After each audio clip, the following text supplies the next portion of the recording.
আসসালামু আলাইকুম ওয়া রাহমাতুল্লাহি ওয়া বারাকাতুহু নাহমাদুহু ওয়া নুসাল্লি আলা রাসূলিহিল কারীম আম্মা বাদ। সম্মানিত দর্শকবৃন্দ, আজকে আমরা আলোচনা করব জামাতের নামাজ পড়ার বিষয়ে কিছু জরুরি মাসলা মাসাইল নিয়ে। সর্বপ্রথম আমরা জানব জামাতের সাথে নামাজ পড়া ইসলামে এর কতটুকুন গুরুত্ব। জামাতের সাথে নামাজ পড়ার গুরুত্ব ও মর্যাদা সম্পর্কে বিপুল পরিমাণ হাদিস বর্ণিত আছে। এক হাদিস অধ্যয়ন করলে স্পষ্ট হয়ে ওঠে যে নামাজ পূর্ণাঙ্গ হওয়ার জন্য জামাত একটি প্রধান শর্ত। রাসূল করিম সাল্লাল্লাহু আলাইহি ওয়াসাল্লাম কখনো জামাত ছাড়েননি। রাসূল সাল্লাল্লাহু আলাইহি ওয়াসাল্লাম যখন প্রচণ্ড অসুস্থ ছিলেন, নিজে চলতে পারতেন না, দুজনের কাঁধে ভর করে মসজিদে হাজির হতেন এবং জামাতে শরিক হতেন। আর যারা জামাত ছেড়ে দিত, রাসূল করিম সাল্লাল্লাহু আলাইহি ওয়াসাল্লাম তাদের প্রতি রাগ হতেন, অসন্তুষ্ট হতেন। অতএব জামাতের সাথে নামাজ পড়ার গুরুত্ব অপরিসীম। অনর্থক জামাত তরক করা উচিত নয়। হযরত ওমর রাদিয়াল্লাহু তাআলা আনহু একদিন ফজরের নামাজে সুলাইমান ইবনে আবি হাসামাকে খুঁজে পেলেন না। তার বাড়িতে গেলেন, তার মাকে জিজ্ঞেস করলেন, আজ ফজরের জামাতে সুলাইমানকে দেখলাম না যে? তার মা বললেন, সুলাইমান আজ সারা রাত তাহাজ্জুদ পড়েছে, এই জন্য ফজরের জামাতে শরিক হতে পারেননি। কথা শুনে হযরত ওমর রাদিয়াল্লাহু তাআলা আনহু বলেন, আমার দৃষ্টিতে সারা রাত নফল পড়ার চেয়ে ফজরের নামাজের জামাতে শরিক হওয়া অনেক উত্তম কাজ। জামাতের ফজিলত সম্পর্কে রাসূল করিম সাল্লাল্লাহু আলাইহি ওয়াসাল্লাম ইরশাদ করেন, জামাতের সাথে নামাজ আদায় করা একাকী নামাজ আদায় করা থেকে ২৭ গুণ অধিক মর্যাদা রাখে। সুবহানাল্লাহ। অন্য হাদিসে বর্ণিত আছে, হযরত আবু হুরায়রা রাদিয়াল্লাহু তাআলা আনহু থেকে বর্ণিত, তিনি বলেন, রাসূল করিম সাল্লাল্লাহু আলাইহি ওয়াসাল্লাম ইরশাদ করেছেন, যার হাতে আমার প্রাণ, সেই মহান সত্তার কসম, আমি ইচ্ছা করেছি যে আমি কিছু লাকড়ি একত্র করার নির্দেশ দেব, আর তা জমা করা হবে। এরপর নামাজের আজান দিতে আদেশ করব, আর আজান দেওয়া হবে। এরপর আমি কাউকে হুকুম দেব লোকদের ইমামতি করতে, সে লোকদের ইমামতি করবে। এরপর আমি সেই সমস্ত লোকদের বাড়ি যাব যারা নামাজে হাজির হয়নি।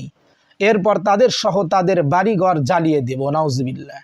সেই সত্তার কসম, যার হাতে আমার প্রাণ, তাদের কেউ যদি জানতো যে মসজিদে একটা গোশতযুক্ত হাড্ডি কিংবা 2 টুকরা ভালো খুর পাবে, তাহলে সে অবশ্যই এশার নামাজে উপস্থিত হতো। জামাতের হুকুম, অর্থাৎ জামাতের সাথে নামাজ পড়ার হুকুম কি? হানাফি মাযহাব অনুযায়ী জামাতের সাথে নামাজ পড়া সুন্নাতে মুআক্কাদা, যা ওয়াজিবের সমপর্যায়ে।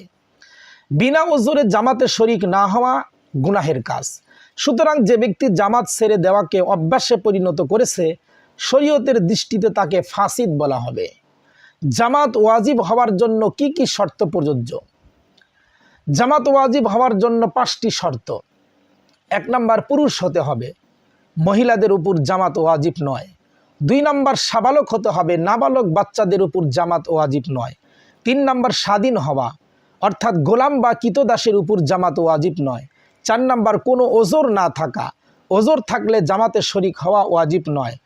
পড়লে ভালো, না পড়লে জামাতের সওয়াব থেকে বঞ্চিত থাকবে।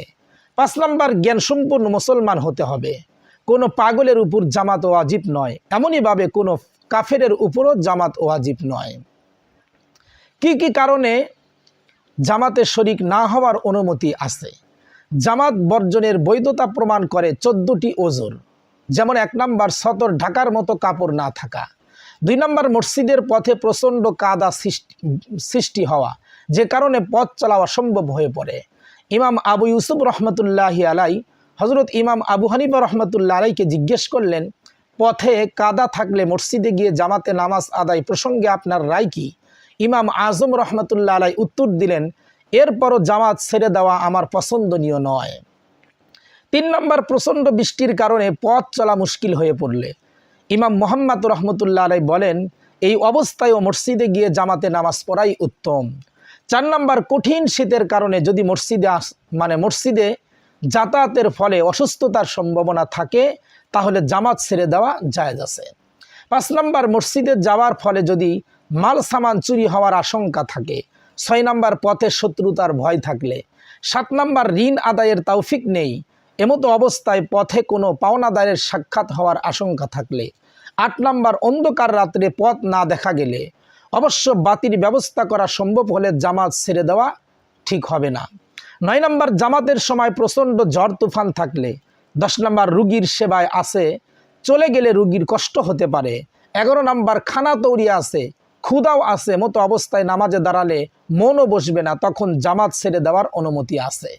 12 নম্বর পেশাব পায়খানার চাপ অনুভূত হলে, 13 নম্বর সফরে যাবে, জামাতে শরিক হলে দেরি হবে, সফর সঙ্গীরা চলে যাবে। 14 নম্বর অসুস্থ চলতে পারে না, অন্ধ অথবা পা কাটা, এমতো অবস্থায় জামাতে শরিক হওয়া জরুরি নয়। তবে কোনো অন্ধ যদি বিনা দ্বিধায় মসজিদ পর্যন্ত মুখস্থ পৌঁছতে পারে, তাহলে তার জন্য জামাত বর্জন করা ঠিক হবে না।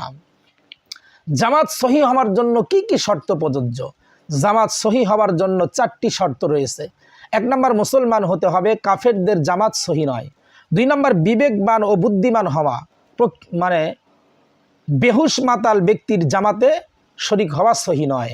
3 নম্বর মুক্তাদি ইমামের পিছনে ইক্তেদার নিয়ত করা, মনে মনে স্থির করতে হবে আমি এই ইমামের পিছনে অমুক ওয়াক্তের নামাজ আদায় করছি। 4 নম্বর ইমাম ও মুক্তাদির স্থান এক হওয়া, যেমন উভয়ে একই স্থানে একই মসজিদে অথবা একই ঘরে নামাজে দাঁড়ানো। উপরে উল্লেখিত শর্তগুলো পাওয়া গেলে নামাজের জামাত সহি হবে। কোনো একটি শর্ত পাওয়া না গেলে নামাজের জামাত সহি হবে না। ইমাম ব্যতীত কতজন মুসল্লি জামাতে শরিক হলে জামাত হবে? ইমাম ব্যতীত একজন মুসল্লি তার মুক্তাদি হলেই জামাত হয়ে যাবে এবং জামাতের সওয়াব পাওয়া যাবে, চাই সে মুক্তাদি পুরুষ হোক, নারী হোক, গোলাম হোক, আজাদ হোক, সাবালেক হোক অথবা নাবালেক হোক। মহিলা ইক্তেদা করলে ইমামের পাশে দাঁড়াবে না, বরং ইমামের পিছনে দাঁড়াবে। তবে ঈদ ও জুমার জামাতের ক্ষেত্রে ইমাম ব্যতীত কমপক্ষে 3 জন মুক্তাদি এমন থাকতে হবে যাদের উপর ঈদ ও জুমার নামাজ ওয়াজিব। জামাতের কাতার সোজা করার হুকুম কি? নির্ভরযোগ্য মত অনুযায়ী নামাজের কাতার সোজা করা সুন্নাতে মুআক্কাদা। রাসূল করিম সাল্লাল্লাহু আলাইহি ওয়াসাল্লাম নিজে কাতার সোজা করতেন এবং এ ব্যাপারে খুব তাগিদ দিতেন। হাদিস শরীফে বর্ণিত আছে, রাসূল করিম সাল্লাল্লাহু আলাইহি ওয়াসাল্লাম ইরশাদ করেছেন, তোমরা কাতার সোজা করো, অন্যথায় আল্লাহ তাআলা তোমাদের চেহারার মধ্যে পরিবর্তন করে দিবেন। নাউজুবিল্লাহ। অন্যত্র বর্ণিত আছে, তোমরা কাতার সোজা করো, অন্যথায় তোমাদের অন্তরের মধ্যে মতবিরোধ সৃষ্টি করে দিবেন। এজন্য নামাজের কাতার সোজা করা জরুরি। সম্মানিত দর্শকবিন্দু, জামাতের সাথে নামাজ আদায় করা বিষয়ে এই কয়েকটি মাসআলা আমি আপনাদের সামনে আলোচনা করলাম। ইনশাল্লাহ বাকি আলোচনা আগামী পর্বে আমি আপনাদের সামনে করব। আল্লাহ তাআলা আমাদের সকলকেই আমাদের সাথে থাকার জন্য তৌফিক দান করুক এবং পরবর্তী মাসলাগুলো যেন আমরা জানতে পারি, বুঝতে পারি। আল্লাহ তাআলা সেই তৌফিক আমাদেরকে দান করুক। আসসালামু আলাইকুম ওয়া রাহমাতুল্লাহি ওয়া বারাকাতুহু।